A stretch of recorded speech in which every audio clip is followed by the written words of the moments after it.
this is going to be the most realistic, fake reality show ever. By the time this show hits the airwaves, or the cable, or digital, whatever it does, by the time this thing gets produced, this world will be teetering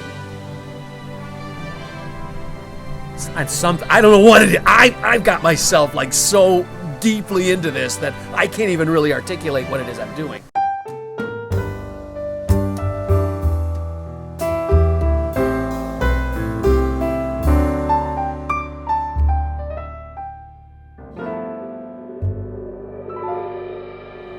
I like Dave Doe. Dave Doe. I love Dave. I like him. I do think he's an asset to the show. I think he's a fucking narcissist. I think he's a pain in the ass. I think he's an egomaniacal actor. It's all about him, but for somehow it works. Imagine me, or let's say Sean Penn. People like me, actors that have range. Yeah. I mean, I am multi-talented. Not only am I a very, well-heeled dramatic actor, comedic actor, I'm also, I'm a rapper. David Waterman, do I know her? Yeah, I know David Waterman, that slazy, slimy, little peanut, thimble, thumbelina, nimble jack, weirdo, looks like a kangaroo, acts like a lizard, slimy, sneaky, weasel. I am different. I'm different. I'm unique. And I take chances and risks that go beyond what I think any other actor on the face of this earth is doing now or ever has done. I don't think since William Shakespeare. And I have never met anybody as selfish as David. It's all about him. It's his show. It's his show. He's running the show. Who's running the show? David. Well, I'm a predator. I'm a producer, I'm a writer, and I'm an editor. Plus, I'm an actor. So I'm a predator level A. And also you're a director as well, because Mark really doesn't have a chance to direct anything. You're pretty much like bossing around. True. I think David Waterman has a God complex and a Napoleon complex because he's not too tall. I think we're on like a 15-minute character break because right now I'm David Earl Waterman. I'm not David Allen Waterman. I mean, I'm really taking a real break. This isn't a scripted break. I think people need to be on top of the fact that when we take a scripted break, we're going to be acting. But this is a real break, so if you could just, leave me alone for 5 minutes. He walked through a shot. Cameras rolling. Ladies on set. And he just barged through completely naked. I saw rod. I saw some rod. His butt was just totally exposed. And he just walks through like nothing happened. And I don't even think he laughed. The truth about when I went on that call for Two Broke Girls, okay, what happened is the same thing that's happening here. Okay, I walked in with them expecting I was going to do my read for the cupcake delivery guy. It was an under 5 line. I love David Waterman. I don't think he should be in the entertainment business. Because I had a sense of what this project was. In fact, I kind of, we're doing something in here, and I hear voices out there. That's all. That's the only problem I'm having right now. Just selfish, bossy, thinks he's creative, he's not that creative, unfunny, not humorous, so boring, stale toast.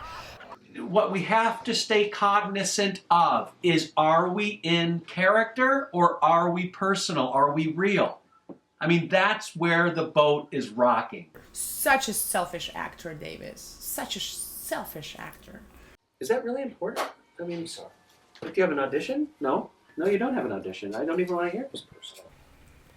Yeah, David, like I said, when I met him, he was humble. He was like, yeah, okay. And then all of a sudden, you get him in front of a camera, he's like, he just turns into a game show host with a monstrous ego. Are you for real? Are you being real right now? I wasn't sure if you were serious with me. Well, see, now we've talked about this, Raj. We just had a conversation 5 minutes ago before the fake break. The ingredients I would put in a David Waterman cocktail: battery acid, OxyContin, probably some baking soda, maybe a little bit of vinegar, and piss. What was that? Your character, now I want you to go into character, and I want us to have what would be a real conversation. I'm David Allen Waterman now, and I want to get some legal advice. Oh.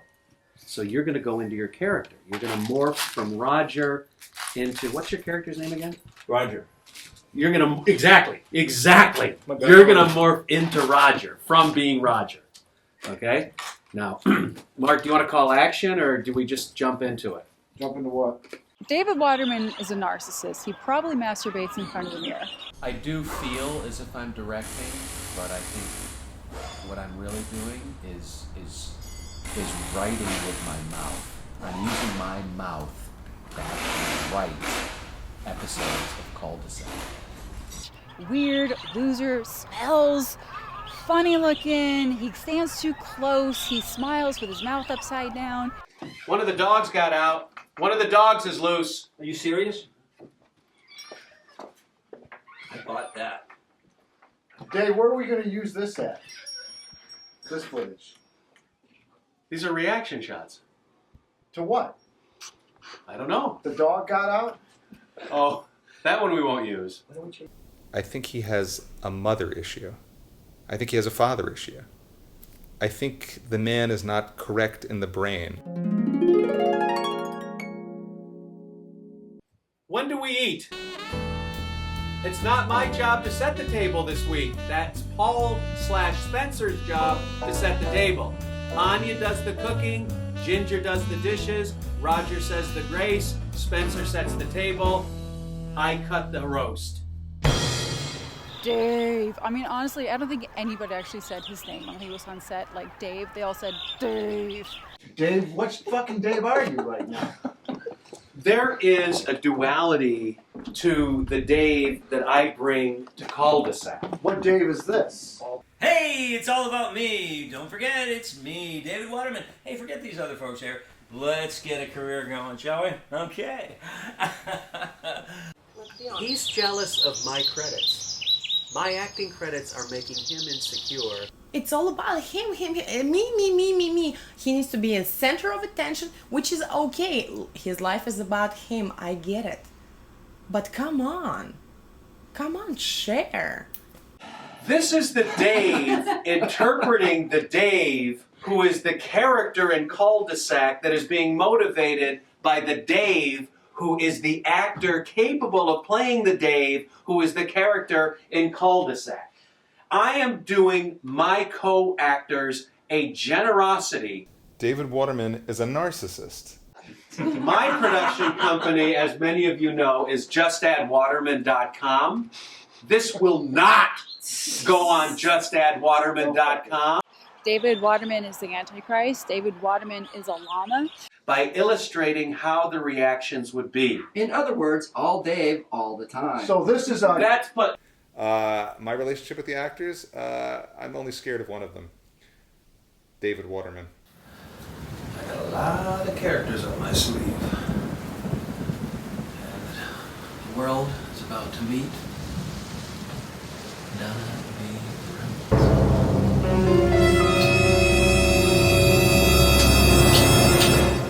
I feel as if I'm in control of my...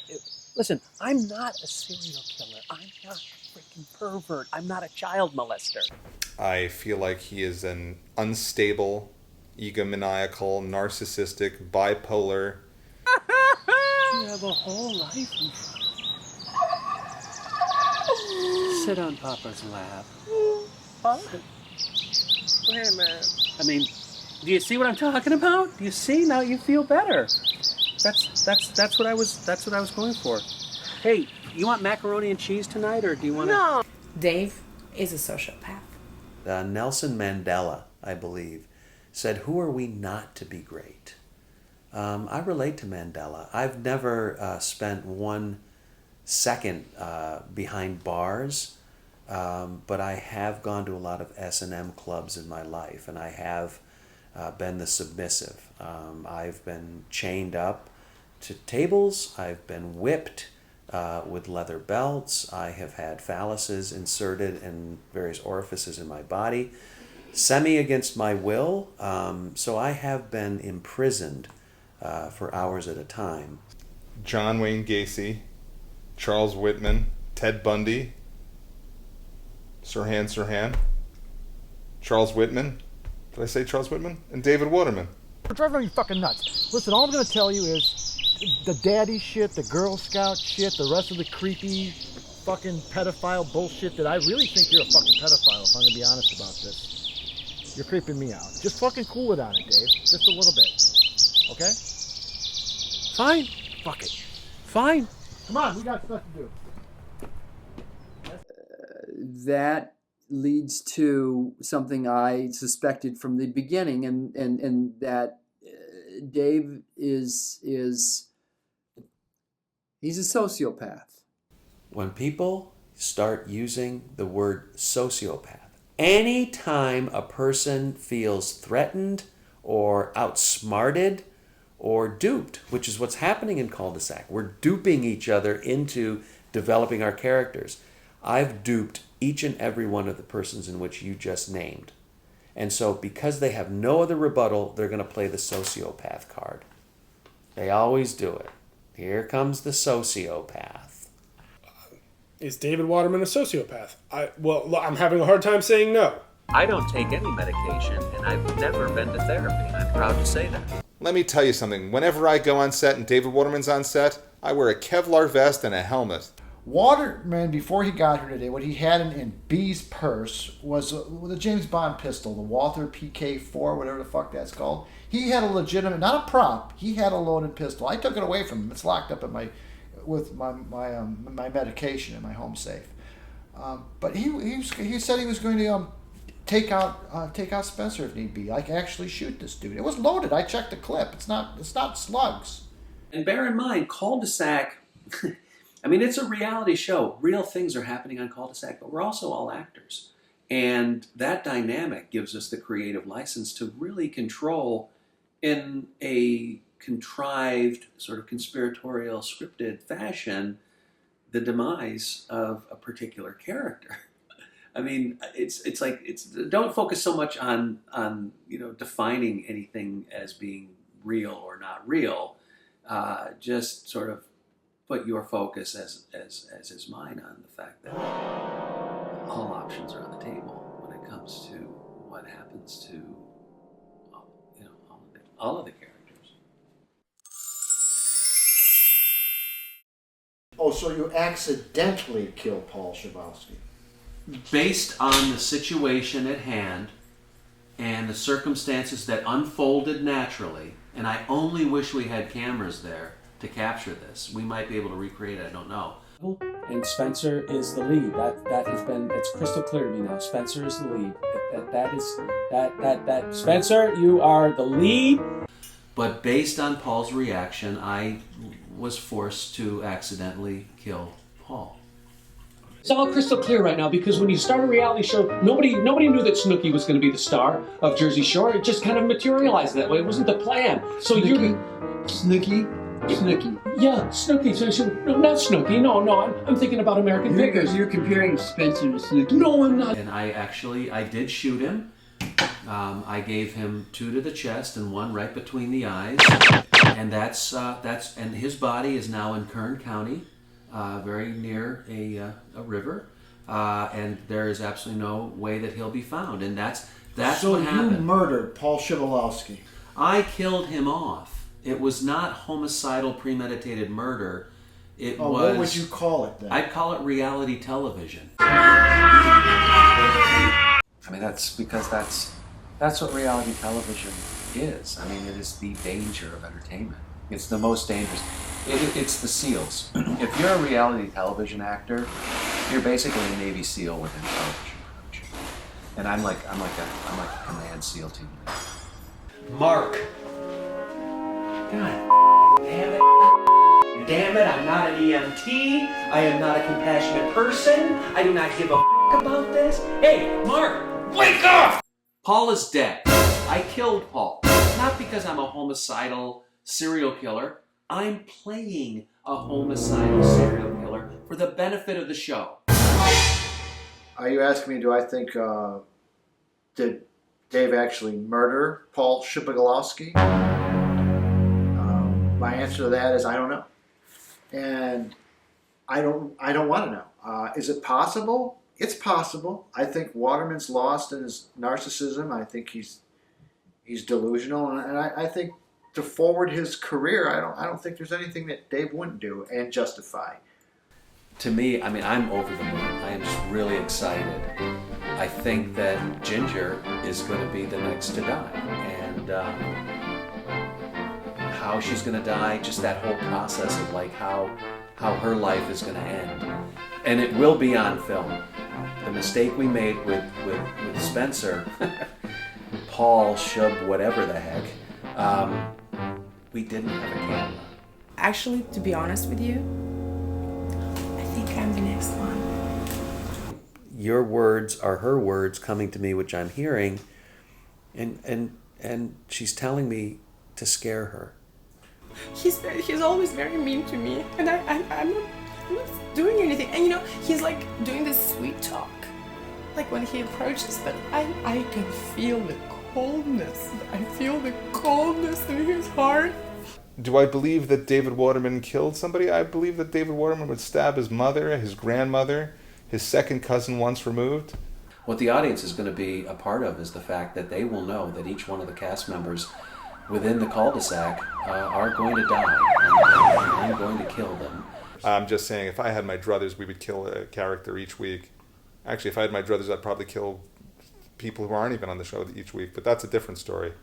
If this gets out to the other members of the cast, it could mean ruin for the Cul De Sac. So I want to say on camera as a reference and a documentation, if you happen to tell one person accidentally, I get to put my hands around your neck, squeeze my thumbs. If Dave is actually really murdering my cast members, you know, I sure the fuck don't want to do time because he's a psychotic and homicidal maniac. So no, personally, I don't mind fabricating those kind of things, but if he's really intent on murdering people, I don't want any part of it. I don't care what the ratings are. You know, I might do a documentary on that if in fact it's true, but I'm not going to include it in the Cul De Sac by any means. David is going to actually kill me instead of Ginger. But you know what? I'm not going to take it. I'm not going to take it. I am going to kill him first. And I already know how. Joke is on you, David.